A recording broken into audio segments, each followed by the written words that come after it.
السلام علیکم، آپ دیکھ رہے ہیں ہورائزن نیوز ایچ ڈی۔ خبر شامل کرتے ہیں۔ ساہیوال سے ضلع انتظامیہ نے ذخیرہ کی گئی کھاد کی 8000 بوریاں پکڑ لیں۔ ڈپٹی کمشنر واجد شاہ کی زیر سرپرستی مافیا کے خلاف grand operation. Additional deputy commissioner revenue Asif Salim کے فرٹیلائزر ڈیلرز کی دکانوں پر چھاپے۔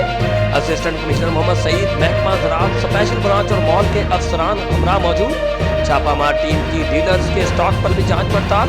برآمد کی گئی کھاد بحق سرکاری ضبط کر لی گئیں، دکانیں سیل۔ ڈپٹی کمشنر کا کھاد کی نوٹیفائیڈ ریٹس پر کاشتکاروں کو فروخت کا حکم۔ ضلع انتظامیہ کی بڑے مگر بچوں پر ہاتھ ڈالنے کی منصوبہ بندی۔